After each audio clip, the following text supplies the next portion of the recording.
నమస్తే, welcome to 9+P news. Andhra Pradesh ముఖ్యమంత్రి చంద్రబాబు చెన్నై చేరుకున్నారు. ఇవాళ ఉదయం నుంచి నిర్వహించే పలు కార్యక్రమాల్లో పాల్గొన్న అనంతరం సదరన్ జోనల్ కౌన్సిల్ సమావేశానికి హాజరు కానున్నారు. ఈ సందర్భంగా ఆంధ్రప్రదేశ్ కు సంబంధించిన కీలక అంశాలను కూడా సీఎం చంద్రబాబు సమావేశంలో చర్చించనున్నారు. ఆంధ్రప్రదేశ్లో జూనియర్ డాక్టర్ల స్టైపెండ్ పెంపుపై ప్రభుత్వం కీలక నిర్ణయం తీసుకుంది. 15% పెంచాలని జూడాలు డిమాండ్ చేయగా ప్రభుత్వం 5% పెంపునకు అంగీకరించింది. 2026 జనవరి 1 నుంచి ఇంటర్నల్కు 5% పెంపు వర్తించనుంది. ఆ తర్వాత ప్రతి ఏడాది జూడాల స్టైపెండ్ను 3% చొప్పున పెంచాలని ప్రభుత్వం నిర్ణయించింది.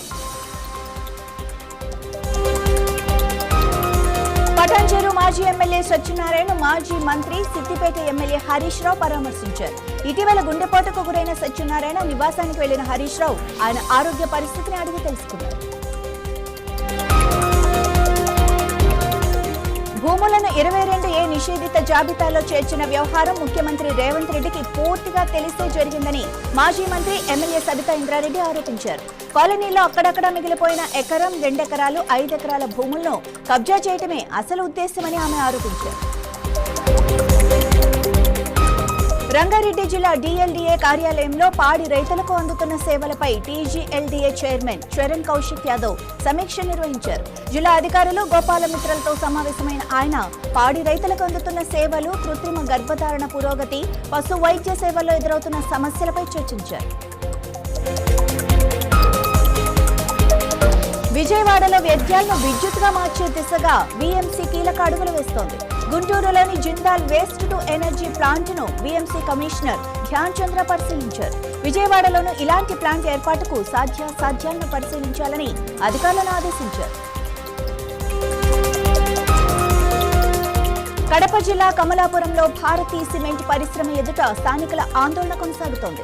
తమ పిల్లలకు పరిశ్రమలో ఉద్యోగాలు కల్పించే వరకు పోరాటం ఆపేది లేదంటూ నల్లిగాయపల్లెకు చెందిన స్థానికులు 15వ రోజు శాంతియుతంగా ధర్నా చేపట్టారు. ఎన్టీఆర్ జిల్లా మైలవరంలోని LBRCE ఇంజనీరింగ్ కాలేజీలో కొత్తగా చేరిన మొదటి సంవత్సరం విద్యార్థులకు ఓరియంటేషన్ కార్యక్రమం నిర్వహించారు. కాలేజీ నిబంధనలు, కోర్సులు, క్యాంపస్ సదుపాయాలు, ప్లేస్మెంట్ అవకాశాలపై విద్యార్థులకు అవగాహన కల్పించారు. ఒక ఫోటో 1000 మాటలతో సమానం. సమాజంలో జరిగే ప్రతి ముఖ్య ఘటనను భవిష్యత్ తరాలకు అందించడంలో ఫోటో జర్నలిస్టుల పాత్ర కీలకమని రాష్ట్ర media academy chairman K. Srinivas Reddy అన్నారు. హైదరాబాద్ బషీర్బాగ్లో ప్రపంచ ఫోటోగ్రఫీ దినోత్సవం సందర్భంగా నిర్వహించిన కార్యక్రమంలో ఆయన పాల్గొన్నారు. ఒక ఛాయాచిత్రం 1000 మాటల భావాన్ని చెబుతుంది. ఒక క్షణాన్ని శాశ్వతంగా బంధించి ఆ ఘటనను భవిష్యత్ తరాలకు అందించే శక్తి ఫోటోగ్రఫీకే ఉందని ఎన్టీఆర్ జిల్లా కలెక్టర్ డాక్టర్ G. లక్ష్మీసా అన్నారు. విజయవాడ కలెక్టరేట్లో ప్రపంచ ఫోటోగ్రఫీ దినోత్సవం సందర్భంగా ప్రత్యేక కార్యక్రమం నిర్వహించారు. ప్రపంచ ఫోటోగ్రఫీ దినోత్సవం సందర్భంగా గ్రేటర్ వరంగల్ ప్రెస్ క్లబ్ లో ఫోటో జర్నలిస్టులను సన్మానించారు. ప్రెస్ క్లబ్ అధ్యక్షుడు వేముల నాగరాజు అధ్యక్షతన జరిగిన కార్యక్రమంలో ఫోటో జర్నలిస్టులకు శాలువాలు కప్పి మెమెంటోలు అందజేశారు. ఒక్కొక్కరికి 2000 రూపాయల నగదు పారితోషికాన్ని కూడా అందించారు. శబరిమల శ్రీ అయ్యప్ప స్వామి వారిని మాజీ మంత్రి, పొంగనూరు ఎమ్మెల్యే పెద్దిరెడ్డి రామచంద్రారెడ్డి దంపతులు దర్శించుకున్నారు. శబరిమలకు వెళ్లిన ఆయనతో పాటు రాజంపేట ఎంపీ పెద్దిరెడ్డి వెంకట మిథున్ రెడ్డి, తంబళ్లపల్లి ఎమ్మెల్యే పెద్దిరెడ్డి ద్వారకానాథ్ రెడ్డి కూడా అయ్యప్ప స్వామిని దర్శించుకుని ప్రత్యేక పూజలు నిర్వహించారు. బాన్సువాడలో పోచారం శ్రీనివాస్ రెడ్డిని పార్టీ నుంచి వెంటనే సస్పెండ్ చేయాలి అంటూ కాంగ్రెస్ నాయకులు ఆందోళనకు దిగారు. నిజామాబాద్ జిల్లా దుబ్బలో జరిగిన పొలిటికల్ అఫైర్స్ కమిటీ సమావేశం వద్ద ఏనుగు రవీందర్ రెడ్డి వర్గానికి చెందిన నాయకులు నిరసన చేపట్టారు. కుక్కల బెడతపై అధికారుల నిర్లక్ష్యాన్ని నిరసిస్తూ ఓ వ్యక్తి వినూత్నంగా ఆందోళన చేపట్టాడు. మధ్యప్రదేశ్లోని కాండ్వాలో వీధి కుక్కల సమస్యలపై పలుమార్లు ఫిర్యాదు చేసినా పట్టించుకోవటం లేదని ఆరోపిస్తూ ఏకంగా కుక్కల వేషం వేసుకుని కలెక్టరేట్ ప్రజావానికి వెళ్లాడు. వీధి కుక్కల సమస్యను వెంటనే పరిష్కరించాలని అధికారులను డిమాండ్ చేశాడు.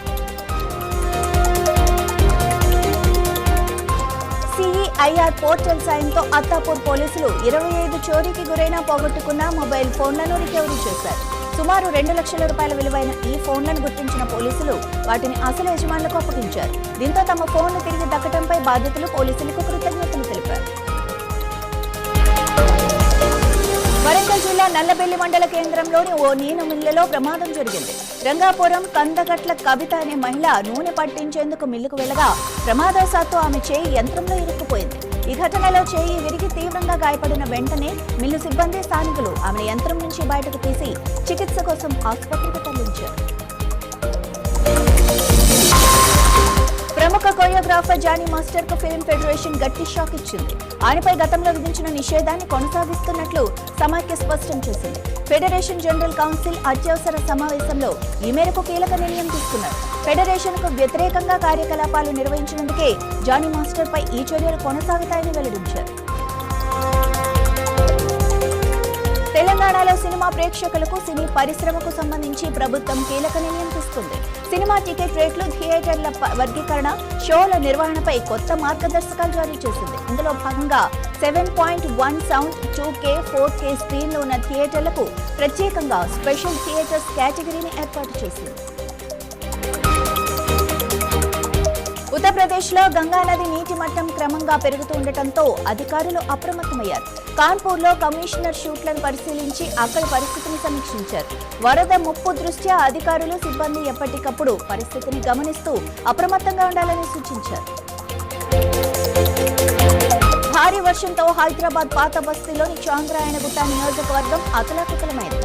నాలాలు, డ్రైనేజీలు పొంగి పొర్లటంతో ఆలియాబాద్, శత్రినాక, అచ్చయ్యనగర్, అయోధ్యనగర్, అంబికానగర్, పటేల్ నగర్ ప్రాంతాల్లో మోకాళ్ల లోతు వరద నీరు చేరింది. లోతట్టు ప్రాంతాల్లో ఇళ్లలోకి, దుకాణాల్లోకి వర్షపు నీరు చేరటంతో ప్రజలు తీవ్ర ఇబ్బందులు పడ్డారు.